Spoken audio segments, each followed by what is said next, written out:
बकरे की आत्महत्या। मैं बकरा हूँ लेकिन फिलहाल बेजुबान नहीं हूँ, इसलिए आज मैं आपको अपनी आत्मकथा सुना रहा हूँ। मैं कहाँ पैदा हुआ मुझे ठीक ठीक याद नहीं, हाँ इतना जरूर याद है कि हम 5-6 भाई बहन थे। भूरे रंगों वाली मेरी माँ के सभी बच्चे भूरे नहीं थे, दो को छोड़कर बाकी बच्चे कुछ ब्लैक कुछ वाइट रंगों में भूरे रंग को समेटे हुए थे। माँ के साथ बिताए वो पल ज्यादा दिनों तक के लिए नहीं थे, कुछ ही दिनों में माँ के बच्चे बिकने शुरू हुए और आखिर में अपनी माँ के साथ मैं ही अकेला बचा, जिसे मैं अपनी खुशकिस्मती समझ बैठा था। लेकिन जल्द ही मेरा ये भ्रम टूटा और एक दिन फिर से कुछ प्राणी आए, मुझे और मेरी माँ के कानों को ऐठा, दांतों को गिना और हमारे खुरों की जांच की। मेरे मालिक और उन खरीदारों के बीच मोल भाव होने लगा। मुझे लगा बिकने की बारी अब मेरी है, लेकिन थोड़ी देर में ही मुझे पता चल गया कि बारी मेरी नहीं मेरी माँ की है।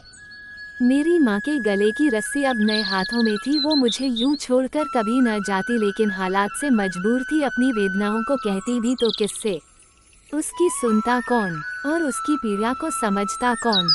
एक मैं ही था जो अपनी माँ के उस दर्द को महसूस कर सकता था, और जुदाई के उस आखिरी क्षण में मैंने महसूस किया भी कि एक माँ जब अपने बच्चे से बिछड़ती है तब उस माँ पर क्या बीतती है।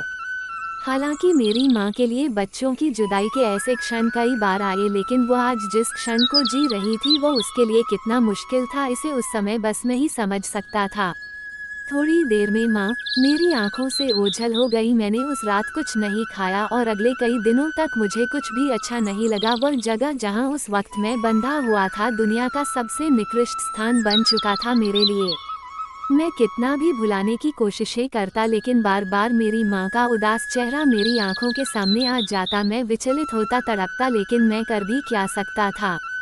एक साल के बाद इंसाननुमा एक नया प्राणी आया, मोल भाव शुरू हुआ, मेरे कान ऐंठे गए, मेरे खुरों दांतों को चेक किया गया और फिर मेरे गले की रस्सी एक नए हाथों में थमा दी गई। मैं बहुत खुश था कि कम से कम इस नरक से आज़ादी तो मिली। नए मालिक को मन ही मन धन्यवाद करते हुए मैं उसके साथ आने जाने स्थान की ओर निकल पड़ा। नई जगह पर मैंने देखा कि मेरी तरह कई और बकरे भी गले में रंग बिरंगी रस्सियों के साथ वहां मौजूद हैं, और मेरे जैसे ये तमाम बकरे भी मेरी ही तरह अलग अलग जगहों से लाकर यहाँ इकट्ठे किए गए हैं। अब मुझे थोड़ा थोड़ा समझ में आ रहा था कि मैं एक ऐसी दुनिया में और एक ऐसी प्रजाति में पैदा हुआ हूँ जिसकी जिंदगी दो पैरों पर चलने वाले उन प्राणियों के हाथों में है जिन्हें इंसान कहा जाता है। कुछ ही दिनों में मैं यहाँ से भी बेचा गया, फिर से नई जगह, नए लोग। मैंने देखा कि यहाँ भी बकरों का वैसे ही मोल भाव हो रहा है जैसे मेरा और मेरे परिवार के साथ हुआ था, लेकिन शायद तब मैंने ध्यान नहीं दिया था कि इस पूरे हस्तांतरण के खेल में कागज के कुछ पत्ते इस्तेमाल होते हैं जिन्हें ये लोग नोट कहते हैं, और मैंने ये भी देखा कि ये कागज के नोटों का वजन बढ़ाने के लिए इंसानों की यह प्रजाति किसी भी हद तक जा सकती है। कुछ दिनों के बाद ही मैं कई हाथों से गुजरते हुए एक नए बाजार में पहुंच गया जहां मेरे चारों ओर दो ही प्रजाति थी, बकरा और इंसान। अरसा बीता, उम्र के इस पड़ाव तक आते आते मैंने इंसानों के कई तरह के व्यापार देख लिए। मैंने ये भी देखा कि इंसान के बनाए कई अलग अलग बाजारों में केवल बकरों की ही बोलियां नहीं लगती, कागज के कुछ टुकड़ों के बदले इंसान भी बेचे और खरीदे जाते हैं। इंसानी बच्चों को भी ठीक वैसे ही बेचा जाता है जैसे बकरी के बच्चों को। इंसानी बाजार में सब कुछ बिकाऊ है सिवा उस दर्द के जिसे मैंने अपनी माँ की आंखों में महसूस किया था। यहाँ सब कुछ बिकता है, रिश्ते, नाते, विश्वास और आस्था, सब कुछ। मैं इस इंसानी दर्शन की गहराई को समझना चाहता था कि आखिर ये लोग किस मिट्टी के बने हैं। आखिर इन्हें कागज की उस रद्दी से इतना मोह क्यों है जिससे एक बकरी का पेट भी न भरे। साथ ही मैं ये भी समझना चाहता था कि ये लोग हमारी इतनी फिक्र क्यों करते हैं, अपने मेहनत की कमाई हम पर क्यों खर्च करते हैं। हमें पालते हैं, पोसते हैं, हमारा ख्याल रखते हैं, फिर हमें बेच देते हैं। जो अगला इंसान हमें खरीदता है वह भी हमें पालता है, पोसता है, फिर आगे बेच देता है, क्यों। मैंने पाया कि दुनिया के सभी प्राणियों में इंसान नामक ये प्रजाति ही सबसे मक्कार है, जो अपने स्वार्थों की खातिर किसी भी हद तक जा सकता है, लेकिन वो हमारी इतनी देखभाल क्यों करता है, ये बात अभी तक मैं समझ नहीं पाया था। एक दिन अचानक शाम के समय कुछ नए लोगों के हाथों में एक बार फिर से मेरी डोर थी, कागज के कुछ टुकड़ों के बदले एक बार फिर से मेरी बोली लग चुकी थी। मैंने अब तक इसे ही अपनी नियत समझ लिया था, न जाने और कितने हाथों में मेरी डोर जाएगी, न जाने और कब तक बिकूंगा, न जाने और कितने बाजारों तक पहुंचूंगा। इसी जद्दोजहद में मैं पहुंच गया एक नए घर की दहलीज तक, जहां बहुत से लोग पहले से मेरा इंतजार कर रहे थे। मेरी आवभगत शुरू हुई। कोई मुझे सहला रहा था, कोई मेरे दांतों को गिन रहा था, कोई मेरे बालों में लगी धूल को साफ कर रहा था। कुछ बच्चे मुझसे डर रहे थे तो कुछ बच्चे मुझसे चिपट रहे थे। उनके इस अपनेपन में मुझे मेरी माँ की याद आ गई, जिसे मैं भूल गया था। मैं सोच रहा था कि इस समय वह कहाँ होगी। क्या अब भी उसे मेरी याद सताती होगी? कहीं वह मर तो नहीं गई होगी? क्योंकि लंबा वक्त गुजर चुका है और मरना तो सभी को है। कितना अच्छा होता कि हमारा पूरा परिवार साथ साथ होता। मेरे भाई बहन, न जाने वे सब के सब कहाँ होंगे। आज का दिन मेरे लिए कुछ खास है, ऐसा पता नहीं क्यों। सुबह से मुझे एहसास हो रहा है कि आज कुछ बड़ा होने वाला है। पिछले 2 दिनों से मुझे स्वादिष्ट पत्ते खिलाए जा रहे हैं। मेरे रहने की जगह को बार बार साफ सुथरा किया जाता रहा। कई अनजाने लोग मुझे देखने पहुंचे। सब न जाने क्यों मुझसे इतना अपनापन जता रहे हैं कि मैं हैरान हूँ। आज मुझे सुबह सुबह उठाकर नहला दिया गया है। घर की औरतें मेरे जिस्म को साफ कर चुकी हैं।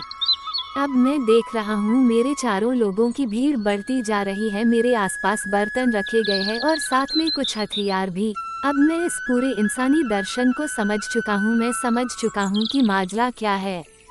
अब मैं ये भी जान चुका हूँ कि मेरी माँ कहाँ गई। मेरे भाई बहन सब के सब इस एक प्रजाति की बनावटी भूख का शिकार हुए हैं, जिसे इंसान कहते हैं।